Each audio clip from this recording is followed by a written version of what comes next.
नमस्कार दोस्तों, कैसे हैं आप सब। आई होप आप सब बहुत अच्छे होंगे। चलिए सुनते हैं एक और छोटी सी कहानी जो कि गुरु और शिष्य के रिश्ते पे बेस्ड है।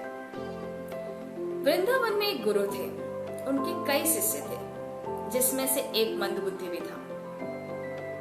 एक बार गुरु को ख्याल आया कि क्यों ना 1 महीने के लिए सभी शिष्यों को कहीं भेज देते हैं, और जब ये लोग कहीं जाएंगे, कहीं और रहेंगे, तो वहाँ के जीवन का और वहाँ के रहने के तरीके का, जीवन में जो कठिनाई आएगी उसको झेलेंगे, तो कुछ उनको ज्ञान प्राप्त होगा। ऐसा सोचकर उन्होंने सभी शिष्यों को बुलाया और बोला कि तुम सभी के सभी ब्रिज के अलग अलग जगह पे जाके रह लो, 1 महीने के बाद आना और मुझे अपने जीवन का अनुभव बताना। और उस मंद बुद्धि बालक को बोला कि तुम बरसाने चले जाओ, तुम्हें वहां जाके 1 महीने रहना है। तो मंद बुद्धि बालक काफी देर तक सोचता रहा। फिर उसने गुरु से बोला कि गुरु जी, मेरा वहां ध्यान कौन रखेगा, मेरे खाने पीने रहने का कौन ध्यान रखेगा।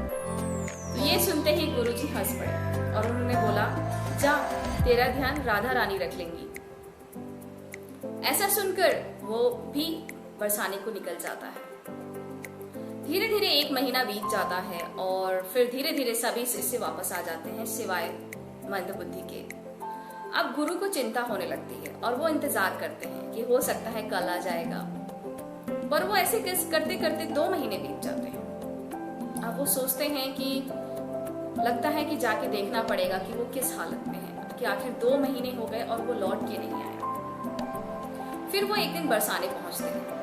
बरसाने देखते हैं कि एक बहुत सुंदर सी कुटिया है, उसके बाहर एक सुंदर सा बालक बैठकर भजन गा रहा है। तो जैसे ही वो बच्चे के पास पहुंचते हैं, बच्चा तुरंत उठकर उनके पैर छूता है और अपने गुरु को प्रणाम करता है।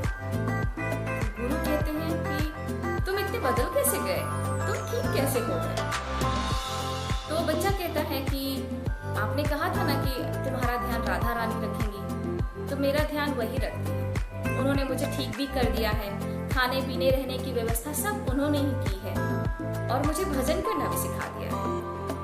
ये बात सुनकर गुरु आश्चर्य में पड़ जाते हैं कि उन्होंने तो ऐसे ही कह दिया था कि हाँ जा, तेरा ध्यान राधा रानी रखेंगी, पर यहाँ तो परमात्मा ने सुन ली और वही किया जो, और गुरु के बात का मान रखा, शिष्य को निराश नहीं किया।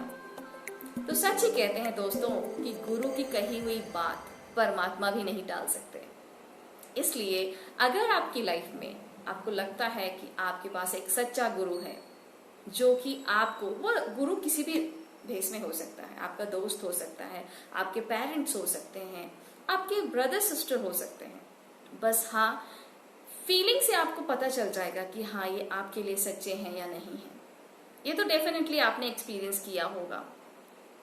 तो जब भी कोई सच्चा गुरु आपको कुछ सलाह दे, ज्ञान दे, तो उसको मानिएगा जरूर, क्योंकि कहा जाता है ना कि जो परमात्मा कहते हैं कभी कभी वो गुरु के मुंह से आता है। गुरु हमें जो ज्ञान देते हैं वो परमात्मा बोलते हैं कई बार, तो हमें उस चीज को सुनना चाहिए। जैसे कि गुरु की बात को परमात्मा नहीं डालते, वैसे ही परमात्मा संदेश अपना गुरु के द्वारा भेजते हैं। तो आई होप आपको ये स्टोरी जरूर पसंद आई होगी और एक लाइक तो बनता है। खैर, अपना ध्यान रखिएगा, फिर मिलेंगे किसी और स्टोरी के साथ। नमस्कार।